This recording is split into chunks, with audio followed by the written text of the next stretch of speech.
BRS 10 ఏళ్లలో చేసిన అప్పు 2.8 లక్షల కోట్లే. ఉమ్మడి రాష్ట్ర రుణాల వాటా కలిపిన 3.5 లక్షల కోట్లు దాటలేదు. కుండబద్దలు కొట్టిన కేంద్రం, కాంగ్రెస్ విష ప్రచారం పటాపంచలు. సమైక్య రాష్ట్రం నుంచి తెలంగాణకు దక్కిన అప్పు 70,000 కోట్లు. కేసీఆర్ హయాంలో 2.8 లక్షల కోట్లు, మొత్తం 3.5 లక్షల కోట్లు. 10 ఏళ్లలో పెరిగిన ఆస్తుల విలువ 4.16 లక్షల కోట్లు అని చెప్పేసి కూడా ఒక వార్త అయితే వస్తూ ఉంది. రుణం తెచ్చిన ప్రతి పైసాను రాష్ట్ర సంపదగా మలిచిన కేసీఆర్. సచివాలయం మొదలు కలెక్టరేట్లు, దవాఖానాల వరకు నిర్మాణం, కాళేశ్వరం లాంటి భారీ ప్రాజెక్టులతో తెలంగాణ ఆర్థిక పరిపుష్టి. అప్పులు దాటి 4.16 కోట్లకు పెరిగిన తెలంగాణ ఆస్తులు. పార్లమెంటు వేదికగా తెలంగాణ అప్పులపై తేల్చి చెప్పిన ఆర్థిక శాఖ. 8 లక్షల కోట్లు అంటే ఇప్పటికే కాంగ్రెస్ బీజేపీ తప్పుడు ప్రచారం. 10 ఏళ్ల ప్రగతి, ఆర్థిక వృద్ధి కళ్ళ ముందున్న అవే కట్టుకథలు. అప్పులపై రేవంత్ చేస్తున్నంత పచ్చి అబద్ధం. పార్లమెంటులో కేంద్ర ప్రకటనతో తేట తెల్లమైంది. మేము అప్పులతో తెలంగాణలో ఆస్తులు సృష్టిస్తే తెలంగాణ సర్కార్ రాష్ట్రాన్ని దివాలా తీస్తుందని చెప్పేసి కూడా కేటీఆర్ కూడా అంటున్నటువంటి మాట. తట్టెడు మట్టి ఎత్తలేదు, ప్రాజెక్టులకు ఒక ఇటుకైనా పేర్చలేదు. అయినా అప్పుల్లో సరికొత్త రికార్డు నెలకొల్పిన రేవంత్ సర్కార్. కాంగ్రెస్ 20 నెలల్లో చేసిన అప్పు 2.2 లక్షల కోట్లు అక్షరాల. అయినా అప్పుల్లో సరికొత్త రికార్డు నెలకొల్పిన కాంగ్రెస్ ఏలుబడిలో సగటున రోజుకు చేస్తున్న అప్పు 356 కోట్ల రూపాయలు. 2 ఏళ్లలో కొత్త ప్రాజెక్టులు చేపట్టలేదు, ఉన్నవి పూర్తి చేయలేదు, ప్రకటనలే తప్ప చెప్పుకోదక్క భారీ నిర్మాణం ఏది జరగలేదని చెప్పేసి దీనికి సంబంధించిన దాని మీద ఒక చిన్న నజరాద్దాం మనం. ఆబ్వియస్గా తెలంగాణ తెలంగాణ బడ్జెట్ వచ్చేసి 2.3 2.3 లక్షల కోట్లు కదా.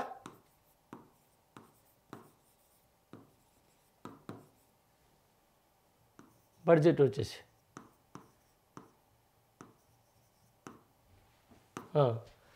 దీంట్లో మిగులు తగులు అంత పోను. దీంట్లో వచ్చేది ఎంత మొత్తం ఇప్పటికీ దీంట్లో అంటే దాదాపు ఒక 15 నుంచి 20% వేసుకో. ఈ బడ్జెట్ దాటి ఈ 20 నెలల కాలంలోనే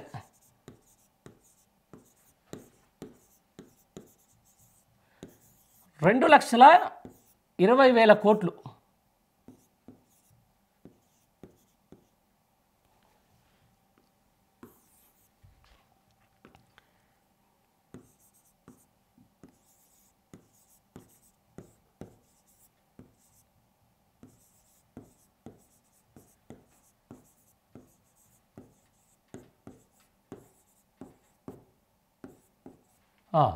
చూడండి, కాంగ్రెస్ అధికారంలోకి వచ్చిన తర్వాత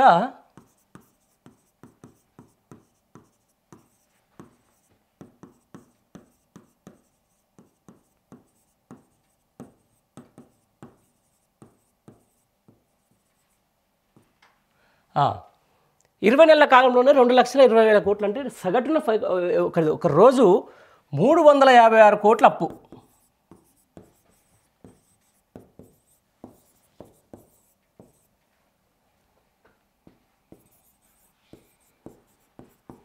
రోజుకు. దీంతోపాటు ఏమంటున్నారు, ఇంత అప్పులు తెచ్చారు కదా మేము, కేసీఆర్ మొత్తం అప్పులు చేసిపోయిండు, 10 లక్షల కోట్లు అప్పు అయింది, దానికి మేము వడ్డీలు కడుతున్నామని చెప్పేసి ఒక మాట అంటున్నారు. కానీ ఇప్పటివరకు వీళ్ళు కట్టిన వడ్డీలు ఎంతో తెలుసా? 10,000 కోట్ల లోపలనే.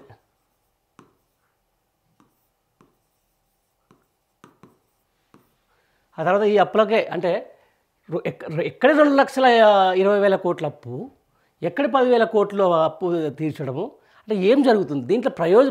ప్రజా ప్రయోజనాల కోసం చేసింది ఏంది? ప్రజలకు ఏం మొనగూరింది?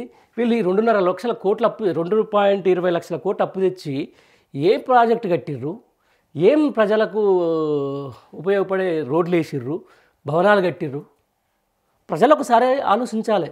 ఏదో మేము పొద్దున్నేసి మేము అధికారంలో అసలు మాకు పాలనే తెలుసు, తెలంగాణలో సంపద ఎట్లా సృష్టించాలో తెలుసు కదా, మొత్తం సగటున ఘోరాతి ఘోరమైన పరిస్థితి ఈరోజు తెలంగాణ రాష్ట్రంలో తలెత్తుంది. పైసా అప్పు ఉట్టట్లేదు. సీఎం అన్నది కరెక్టే 100%.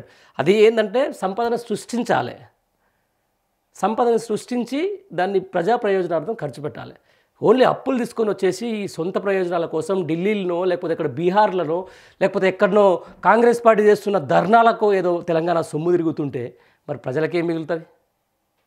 చేసిన 2.20 లక్షల కోట్ల అప్పు ఏమైంది? ప్రజలు ప్రశ్నించాలి. ఖచ్చితంగా ప్రజలు ప్రశ్నిస్తే తెలుస్తుంది. రైట్, ఒకసారి అంటే అయ్యమ్మ అంత దారుణమా? వీళ్ళు మొత్తం 10 ఏళ్లలోని బీఆర్ఎస్ పార్టీ 2,80,000 కోట్లు అప్పు చేస్తే ఇంకా 20 నెలల్లోనే 2,20,000 కోట్ల. మరి ఇంకా కదిమ్మ 3.5 సంవత్సరాలు మరి తెలంగాణను ఏం చేస్తారు? పోనీ అప్పు తెచ్చినట్టు ఆ గవర్నమెంట్ చేసిన అప్పుకి ఏమైనా వడ్డీలు కడుతున్నారంటే వడ్డీలు కాదు, వీడిలు కాదు, ఎక్కడ దొరికితే అక్కడ బాండ్లు పెట్టాలి, తీసుకోవాలి. ఆడ గవర్నమెంట్ జాబ్ ఉందో దాన్ని పెట్టాలి, తీసుకో. ఆర్బీఐ రేపు ఇస్తామంటే ఫస్ట్ పోయి కూర్చునే తెలంగాణ కూర్చుంటున్నాడు. ఏం చేస్తారు? తీసుకురావడం అప్పులు అనేది. ఇప్పుడు ఒక మాట, గినకింత అప్పు చేసిండు మొత్తం ఒక 10 ఏళ్ళల్లో 3,50,000 కోట్లు అప్పు చేసినంటే ఆడ గింత ఆస్తి కనపడుతుంది. ఇది 4,16,000 కోట్లు కనపడుతుంది. మరి నువ్వు ఇక్కడ 2,20,000 కోట్లు తీసుకొచ్చిన తర్వాత ఏం కనపడుతుందో నా తెలంగాణలో ఇప్పటివరకు జరిగింది ఏంది? ఏం కనపడుతుంది చెప్పాలి. ఈ 2,20,000 కోట్లు తీసుకొచ్చి కాంగ్రెస్ ప్రభుత్వం చేసిన మేలేంటి? ఏది ఫ్రీ బస్సుకు 2,20,000 కోట్లు అయిందా? అది కూడా పల్లె వెలుక్కు.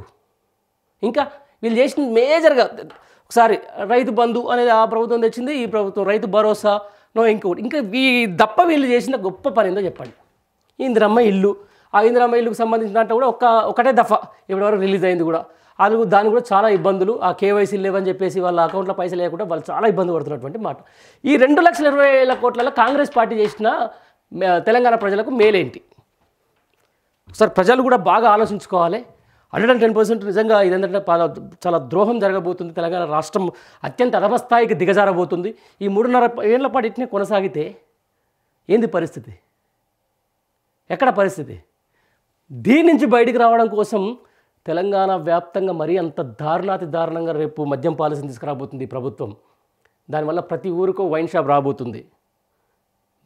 అరే గతంలో తాగుబోతుల తెలంగాణ అయిపోతుందని మాట్లాడిన ఈ కాంగ్రెస్ పార్టీ ఒక పెద్ద నీచ కుట్రకు, ఒక మద్యం స్కామ్కు తెరలేపబోతుంది. అది మనం తర్వాత మాట్లాడుకుందాం. ఆడపడుచులారా చాలా జాగ్రత్తగా ఉండాల్సిన అవసరం ఉంది. ఇదివరకు మండల కేంద్రానికో లేకపోతే అక్కడో ఇక్కడ ఒక వైన్స్ ఉండేది. ఇప్పుడు ఎవ్రీ విలేజ్కి ఒక వైన్స్ రాబోతుంది. ఇప్పటికే యువత ఓ వైపు తెలంగాణ వ్యాప్తంగా గంజాయి మత్తులో జరుగుతున్నటువంటి పరిస్థితి. మళ్ళీ కూడా ఊరికి ఒకసారి వైన్ షాప్ వస్తే మాత్రం అక్కడ చాలా ఇబ్బందికరమైన పరిస్థితులు వస్తూ ఉంటాయి. దాంట్లో భాగంగానే ఈ ఆదాయం పెంచుకునే భాగంగా ఆదాయం పెంచాలంటే ఐటీ ఉత్పత్తులు పెంచాలి, మౌలిక సదుపాయాలు పెంచాలి, ఇన్ఫ్రాస్ట్రక్చర్ డెవలప్మెంట్ చేయాలి. ఓవైపు రియల్ ఎస్టేట్ని మళ్ళీ ఒక ఊపు తీసుకుని రావాలి. ఇదంతా వదిలిపెట్టి ఇలా మళ్ళీ మద్యం తీసుకొచ్చి ఇలా పెట్టేదంతా దరిద్రానికి కాంగ్రెస్ పార్టీ దిగజారుతుంది. తెలంగాణ సొమ్ము అన్యాక్రాంతం అవుతుంది.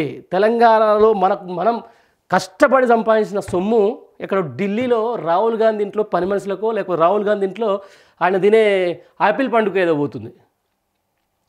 తెలంగాణ మనం సంపాదించిన సొమ్ము ఎక్కడ బీహార్ ఎలక్షన్లో ఓటర్లను ప్రలోభపెడతానికో లేకపోతే ఓటర్లు కొనటానికో అక్కడ పోతుంది. తప్పనిసరిగా దీని మీద అందరూ దృష్టి సారించాల్సిన అవసరం ఉంటుంది. తెలంగాణ సొమ్ము తెలంగాణకే. ఇది కొత్త నినాదంతో ముందుకు పోవాల్సిన అవసరం ఎంతైనా ఉంటుంది. రైట్.